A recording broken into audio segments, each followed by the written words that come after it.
Hey there everybody, Sean here from Hometown Hype Custom Apparel. So I came back this morning to my DTF printer, bad nozzle checks. So it's only been like 12 hours since I used the printer last, and I did a big print run at the end of yesterday.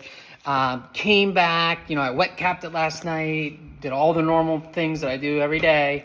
It came back this morning, ran a clean cycle, came back, checked the nozzles, and this is what they look like. I'm gonna show you guys. Okay, so here are the nozzle checks I got, okay? So as you can see, this one is like, it has a little line right there, maybe another line somewhere else, but generally, it's like 99% missing. This one looks okay. This one's like 50% there. This one's like maybe like 65% there. This one's perfect. This one's like, let's say 75% there, but this one is no good. So normally what I would do in these circumstances is I would go through a lot of cleaning cycles. I would do like a 3-hour soak. That hasn't been working great for me. So I decided to start this new process, and this new process has really been working well. So I've come to find that it's not necessarily that the nozzles are clogged. It's the fact that there's like either air pockets or like capping solution stuck in the print head. And after I ran this process that I'm about to show you guys on camera, these are the nozzles that I show these two, right? So these tend to be the nozzle checks that I got. So this was the second round. So this one isn't 100%, but this one's 100% there. It overlaps, you see on my K1. This one's still missing a little bit at the top. This one's just missing a few chunks. Overall, by God, 50 times better than the original nozzle check. So I'm gonna show you guys that process now. Okay guys, so what I'm gonna do first is I'm gonna take each one of the dampers. I'm gonna pull like 5 milliliters of ink out of each one of these dampers. I just did the left one, okay?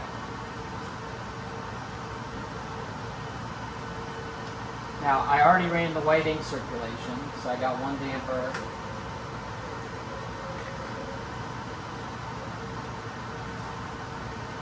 Two dampers.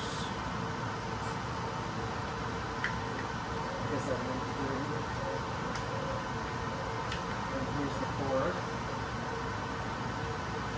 Now I did put capping solution back in this. So what I'm going to do now, I'm going to put this back on. I'm going to run a quick cleaning cycle to get the capping solution out of the station. Okay. So it's going to take me about, what does it take? A minute to run a clean cycle.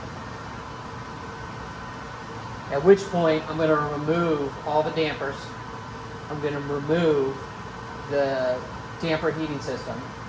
And then I'm going to manually prime the white ink with this.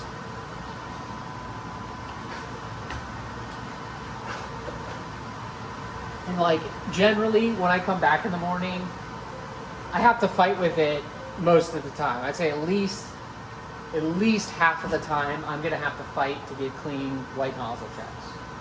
Right? In the past, what I do typically is I let it soak in cleaning solution, or if that didn't work, let me tell you something. If you're not soaking your head for like 3+ hours, it's not going to really do anything. So if you're going to soak, do it for 3+ hours. If that doesn't work, I would typically go to flushing with cleaning solution, leaving cleaning solution inside the print head for a few hours. But I'm starting to think that a lot of the problems that I have aren't necessarily clog problems. Okay. They're that the print head is not properly primed with ink. So I think there might be like air bubbles inside the print head, or there might be capping solution inside the print head. So anyway, take note. So I put 2 little pieces of paper towel on either side. I always have those there, just in case like a little droplet comes down or some ink or something. That's good practice. If you get any liquid inside there, that's not good. So I'm going to prime this. I'm going to do about 5 milliliters of ink per head, or per manifold rather. Okay, I have the head separated from the capping station, so the capping station is going to collect all this white ink. I'm just going to look and observe on the bottom. Okay, I'm looking, my head might be in the way, but I'm seeing it just drip down. Don't force it, be gentle, right? Okay, got that one done. use this one.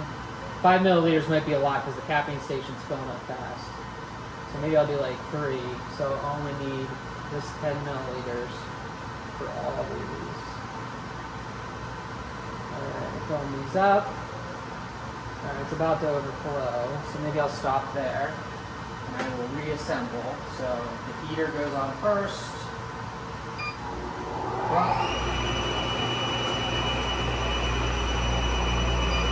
Sometimes the suction on my powder shaker just comes loose for no good reason. It just starts on its own. I got a ghost down here. All right, so I'm gonna put these back. Make sure they're secure. I'm gonna bring the capping station back. I'm gonna run a clean cycle. It's gonna drip some white ink. It's up there.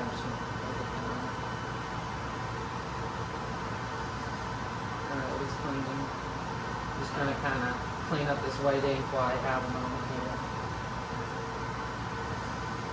Now, if this doesn't work and I still get bad nozzle checks, I'm going to run a flush and then do the same thing. And what I mean by a flush is that I'm going to use this and I'm going to fill it with distilled water. It's got to be distilled.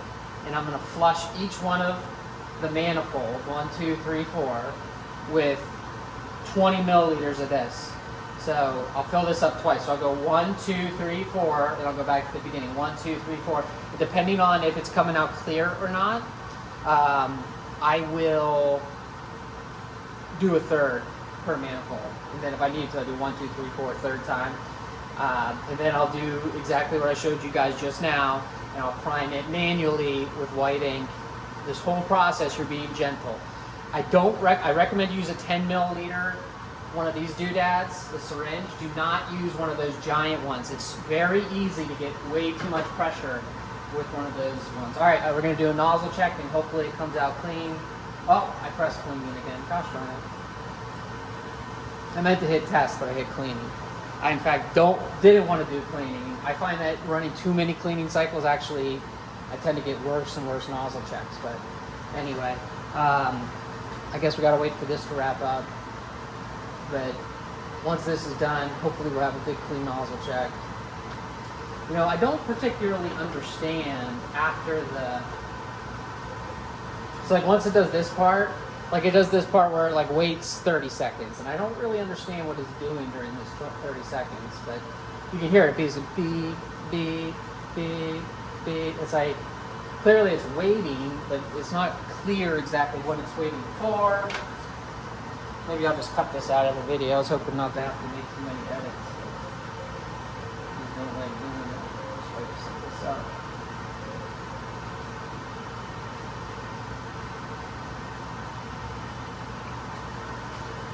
I'm just going to observe what's going on. Looks clean under there for the most part. Okay, don't hit cleaning. All right, I'm going to hit test. And we're going to see what kind of results I get. I'm hoping I don't have to do a flush. And look at that. So just missing, that's about it. Like a little bit right there, a little bit at the top of this one, but like this is totally printable. So like I said, I went from these, which you guys saw at the beginning, right? Look at that, look at all that missing. I'm trying to just pop it up so you can see it a little bit. This one 100% not there, just like there's a little line it got. To this, and just with manually priming the dampers. So I wanted to share that. Guys, that really seems to work for me. And if you're like me and you've battled white printhead problems for, I can't even imagine how many hours I've spent battling white printhead problems. This could really help somebody. So I hope it does help somebody. Everyone have a great day. We'll see you later. Guys, I just want to show you the prints that I'm getting reflected in the light so you can see, you know, I really don't have any banding or very, very minimal. The head, everything looks, the Samoyed K heads are always good, but I'm getting good thick ink. These are 70% white backfill on these prints, so just to give you an idea of how thick they are, but you really can only tell on camera in the reflection of the light, so I want to make sure I'm catching that for you guys, so you guys can see what's going on. So I went from basically having 50% of my nozzles clogged or dampers completely offline to these results just by priming the ink. So I think, at least I've heard, that other printers are able to get their ink primed just with load ink cycles, so from the suction from the capping station. I have never had good luck with being able to pull much white ink just from the suction on the capping station. So like if I do a load ink cycle, the CMYK head seems to suck a ton of ink, where the white head doesn't seem to suck much ink at all. So that's just been my experience. I don't know if I have bad suction. I actually tried swapping. So those are the two pumps back there for the two print head capping stations to get suction on them. And I tried swapping the hoses from those to see if maybe like the other pump was bad or something, or wasn't getting it. No, it produced the same exact result. I get a lot of ink from the CMYK, but not much ink from the white. And I've replaced this 3 times now, so I can't imagine it's this. So anyway, that manual priming, like I showed you guys in the video, seems to be the best bet. So just wanted to share this because I hope it helps someone. Thank you.